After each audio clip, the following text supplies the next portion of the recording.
क्या लिखा है कि एक बिंदु ए से जो वृत्त के केंद्र से, क्या लिखा हुआ है, और वो देखो ये क्वेश्चन लगा सकते हो यहां पर।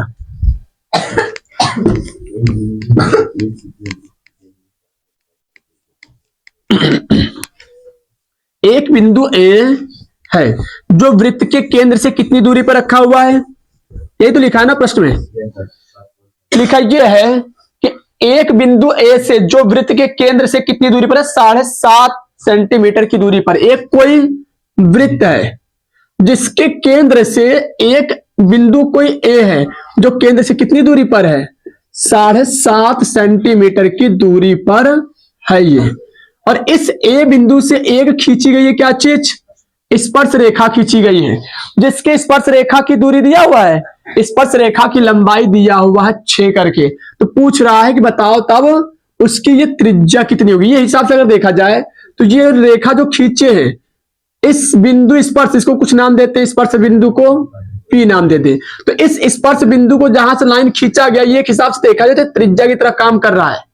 तो हल करो यहां पर, तो अगर ध्यान से देखे तो ये हमारी दूरी निकल जाएगी, निकल जाएगा, पाइथागोरस का प्रमेय लग जाएगा, क्योंकि हमें पता है कि समकोण के सामने वाली भुजा क्या होती है। अगर हमें डायग्राम समकोण का चित्र देखे तो समकोण के सामने वाली भुजा को क्या कहते हैं हम, कर्ण। कोण के सामने वाली भुजा को लंब, बाकी बचता आधार। तो यानी कि अगर ये कर्ण है तो इसको मान लेते हैं लंब, इसको मान लेते हैं आधार। तो निकाल दो हिसाब से, कैसे निकाले हम कहते हैं जो चीज दिया हुआ एपी का मान दिया 6 और ओ ए का मान कितना दिया है 7.5 सेंटीमीटर, और ओपी का मान यानी कि त्रिज्या का मान निकालना है। ओपी क्या है आर, आर का मान बताओ। तो पाइथागोरस कर्ण का स्क्वायर मतलब ओ ए का स्क्वायर, लंब स्क्वायर यानी कर्ण स्क्वायर बराबर लंब स्क्वायर और प्लस का आधार का स्क्वायर। तो ओ ए का मान कितना है 7.5 का वर्ग, बताना जल्दी। एपी का मान क्या है 6 का वर्ग होगा, अब प्लस ओपी कितना है आर का वर्ग। तो 7.5 का वर्ग कितना होगा 56 56.25 बराबर 6 का वर्ग 36 प्लस का आर स्क्वायर, 36 को इधर भेज दो तो 56.25 माइनस का 36 और बराबर का, बराबर में आर स्क्वायर, कितना बचेगा घटाने पर 20-25 बराबर आर स्क्वायर। स्क्वायर हटाएंगे तो 20-25 का रूट लग जाएगा, तो कितना आएगा 4.5 ये आएगी। कह देंगे 4.5 सेंटीमीटर की त्रिज्या को एक वृत्त बनेगा, यही होगा इसका आंसर। तो ऐसे प्रश्न लगा सकते हो, बहुत आराम से लग सकते हैं प्रश्न में, कुछ है नहीं यहां पर। चलो क्वेश्चन नंबर ग देखो, ये ग नंबर भी तुम्हारा बहुत बार आ चुका है। क्वेश्चन नंबर ग में क्या लिखा है, सिद्ध कीजिए कि किसी त्रिभुज की दो भुजाओं को एक ही अनुपात में क्या किया जाता है, दो भुजाओं को एक ही अनुपात में, मतलब एक ही मतलब समान अनुपात में विभाजित करने वाली तीसरी भुजा के समांतर होती है, बस ये सिद्ध करना है। तो थेल्स का नियम बिल्कुल कॉन्सेप्ट लगेगा। अगर थेल्स का नियम को अगर याद करें हम लोग तो चित्र बना लेते पहले। ये कौन सा प्रश्न है, ये दूसरे का ग नंबर है, क्वेश्चन नंबर सेकंड का ग है ये। तो लगाओ तो यहां पर एक कोई मान लेते हैं त्रिभुज है ए बी सी, और ये दोनों लाइनों को ए बी और ए सी लाइन को हमें मतलब ए बी और ए सी लाइन पर हम एक रेखा खींचते हैं जो ए बी और ए सी को क्या करता है समान अनुपात में ये विभाजित करता है। समान अनुपात मतलब ए बी जितना अनुपात ये दोनों पर होंगे उतना ही अनुपात ये भी होंगे, दोनों बराबर है। तो ये सिद्ध करके दिखाना है कि अगर ये दोनों अनुपात को बराबर भागों में विभाजित करता है तो ये दिखाइए कि उसके समांतर होगा, मतलब तीसरी वाली भुजा के समांतर होगा जो लाइन अनुपात विभाजित करती है। यहां पर तो सिद्ध कर दे, बहुत आराम से हल हो जाएगा।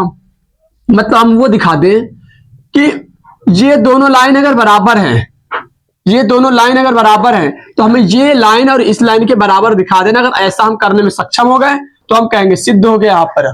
तो बस ये दोनों लाइन को हम क्या करवा दें, बराबर करवा देते। देखो कैसे, हमें पता है ए डी लिखेंगे क्या चीज हम, ए डी समांतर किसके कर दे हम, ए डी समांतर होगा ए बी के। छोटा वाला चित्र बड़ा वाला चित्र ले चलेंगे हम, ए बी थेल्स का नियम से।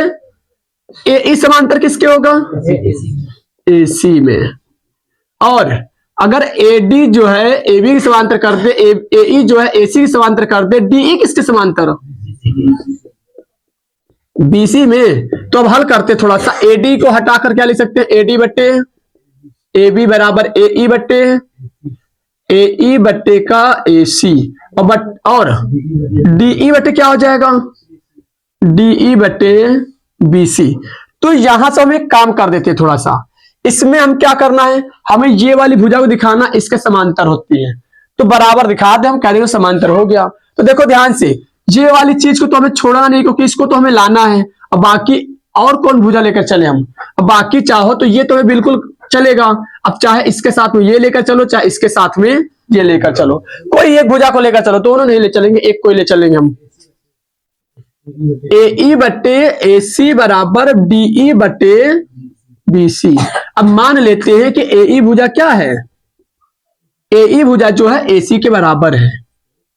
माने अपने मन से है, यहां पे माना गया अपने मन से कि माना कि AE किसके बराबर है? AC के। तो जहां पे AE है वहां पे क्या रख दे हम? AC। तो ये हो गया ऊपर AC, नीचे क्या है? AC बराबर DE बट्टे BC। AC से AC कट गया, यानी 1/1 आएगा, 1/1 इसको कैसे गुणा कराएगा? तो BC करना में BC बराबर DE। ये देखो सिद्ध हो गया ना, ये यानी कि जब बराबर हो चुका है तो हम लिख सकते हैं अतः DE रेखा क्या है? तीसरी भुजा